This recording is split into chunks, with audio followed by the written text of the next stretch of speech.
guys, it's your book bitch. I'm back with The Merciless 2, The Exorcism of Sofia Flores by Danielle Vega, which is a damn near impossible book to fucking actually, photograph properly. I mean, it's, look at the way it's fucking with the light.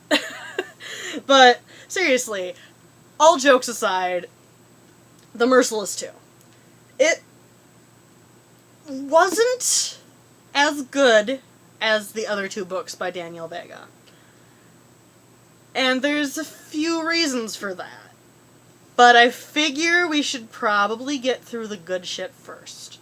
And as always, as it is with me, there is a load to fucking praise when it comes to, Danielle Vega.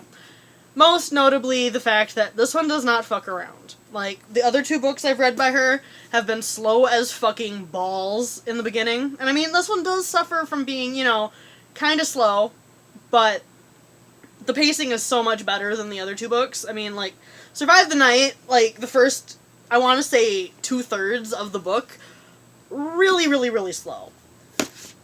The Merciless, I mean, that shit took me 2 or 3 months to read.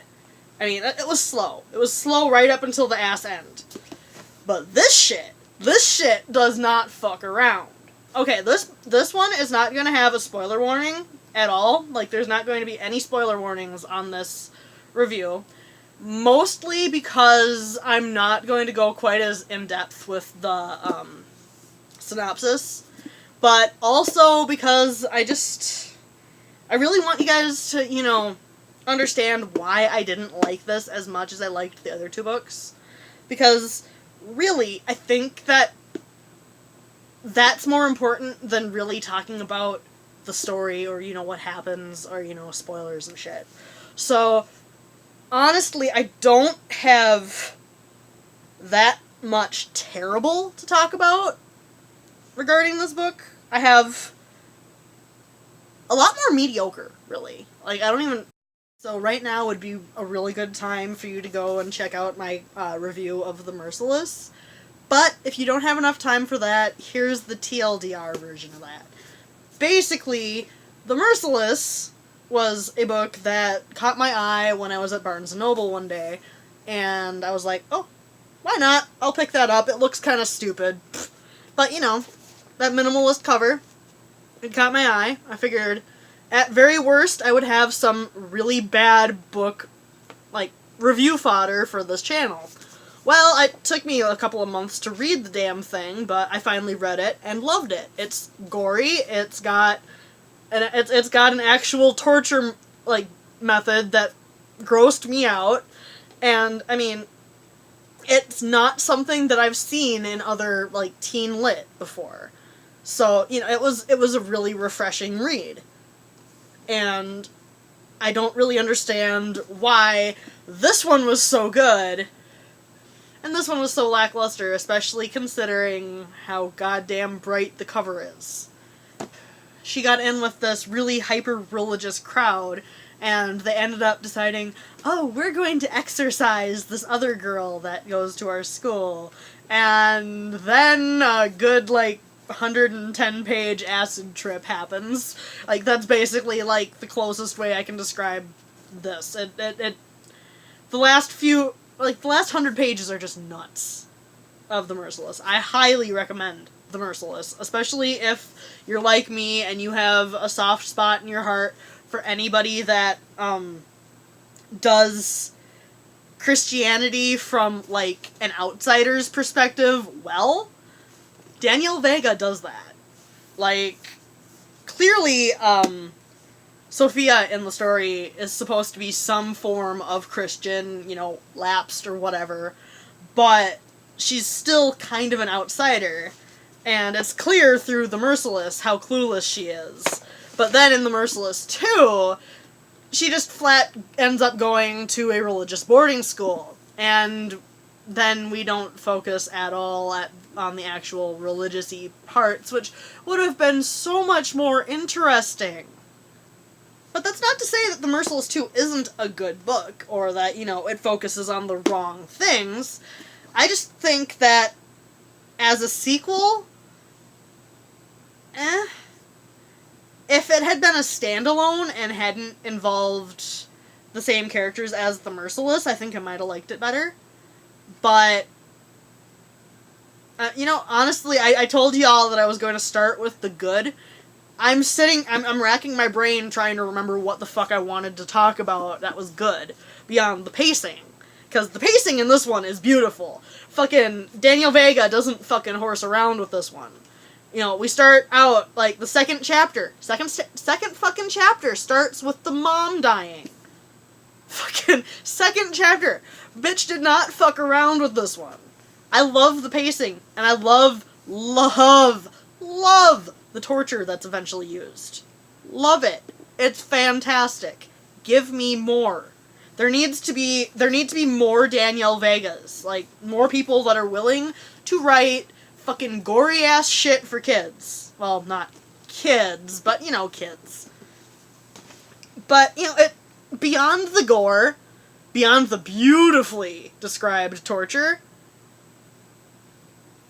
I'm really hard-pressed to find something I've really enjoyed about this book.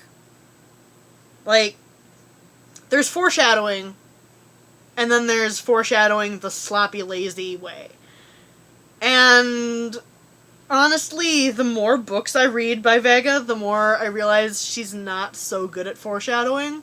Like, yeah, you get the point. You figure out, after the fact, or, before the fact if you're me, what the fuck is gonna happen, or was gonna happen, or, oh, hey, she was pointing to that with that, and, it just, It's foreshadowing, but it's not very well done foreshadowing, is what I'm saying. But, beyond that, I don't really understand even particularly why I don't like this one as much. Like, I don't have that much to really say that's bad either beyond predictable. It's very predictable. Once the,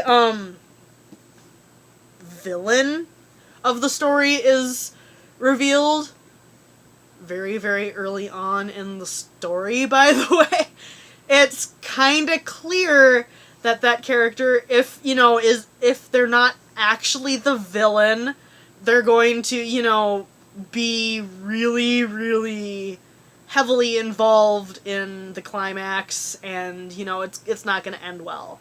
But, once this character arrived on the scene, and it was very early in the book, that this character that has a very, very important part in the climax, once she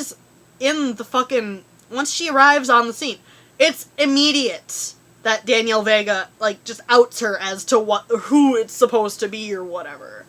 And it's just like, no, that's not how you do this. That's not. It's like, maybe that's how, like, more famous authors do it, or, like Stephen King will do it sometimes, but it's lazy. It's so lazy. I think my biggest issue with The Merciless 2 is probably the fact that everything that happens just kind of seems to happen. Like, it doesn't flow the way that a story normally flows, where, the character is participating in other things that are happening around the character. It's very much more of, oh, I've run into an obstacle. Oh, well, obstacle is now gone because I am just that badass overpowered or whatever. And it's like, in the book, it's played off because of the evil or whatever that's supposedly in her. But it doesn't... She doesn't mesh with what's going on around her.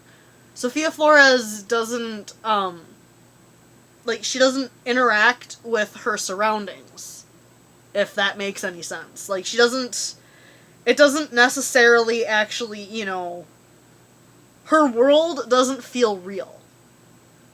It feels very much like she's an actor, and this is all just a play, and none of this is actually happening to her. She doesn't feel like an active participant in her story. And I think, honestly, that's probably the biggest problem I have with The Merciless 2. Like, in The Merciless 1, she was an active participant in her story. And, I mean, in parts of The Merciless 2, there's, glimmer. Just a glimmer of, like, hope that she's gonna be fucking badass like she was towards the end of The Merciless 1. But no, it's by and large, like, she's just watching what's happening in her life. None of it's happening, like, she's not in control of any of it. She can't stop any of it. She can't start any of it. Things just happen to her. And I think that's my problem with a lot of more recent media, like, in general. Like, the books that I've read, aside from, like, Survive the Night and really The Merciless, like, the original The Merciless, there's been a lot of characters that just kind of, they're there, but they're not actively participating in what's happening around them. Things are happening to them, but beyond maybe considering one or two things, maybe figuring out one thing that's happening to them, the characters aren't really participating in their stories. If that makes any sense. I'm not sure if I'm making any sense with this. But that's been, like, every story I've read. It's just like, oh, this is now happening to me. I guess this is my life now. I'm not going to try to change it, and I'm not going to try to make it better. I'm just going to accept it. And, it's not always as blatant as that. And it's certainly not as blatant as that in this book.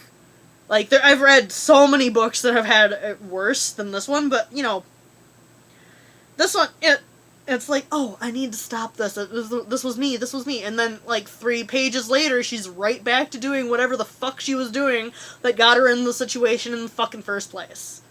And I don't know if I can chalk that up to her being just, a stupid teenager anymore, or if, that was intentional, or if Daniel Vega's just getting kind of burnt out on writing, but it didn't fit the character for me. It didn't fit the story, like, the kind of story she was going for, and it just, it really took me out of, like, the immersion that I expect when I'm reading a book.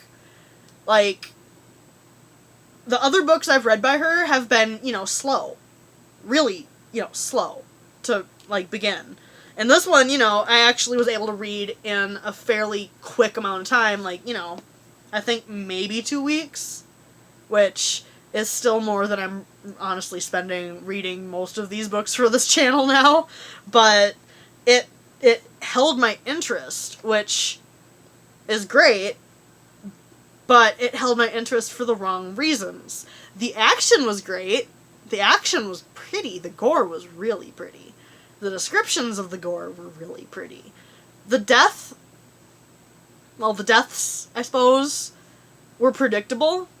All of them were predictable. But, like, beyond the gore, and beyond, the fact that there was actually action and things happening throughout the entire book, it wasn't as good of a book as I was expecting. And it wasn't as good of a book as I would have, anticipated going in, even if I wasn't the book bitch and I didn't hold books to a ridiculous standard, especially when I really like the book. But, even if I didn't have these standards, I think I would still have been disappointed. And I do recommend the book, especially if you've read The Merciless, like, the original one, and you liked it. Because there is more of the same, like, beautiful, beautiful gore. Even though it's way more rushed in this one. And it takes on a lot more of a sadistic tone with the character that's doing it. But it's definitely worth the read. I'm trying to think of anything else I can really say. So yeah, I know this was a really disjointed review, And I know it's probably not anywhere near as, fun or interesting or even informative as my other ones have been. And I do apologize for that. I'm still kind of trying to get into, the right mindset for the channel. I'm still trying to figure out exactly what's going to work for me, how much scripting I need in order to, actually be coherent, but also be able to express myself in, my own fashion, with all my swears and everything incorporated, and my book bitchiness not getting completely, dumbed down by a dickload of synopsis, which I'm going to try to do more synopsis than I did in this one, but not quite as much as I did in the last video.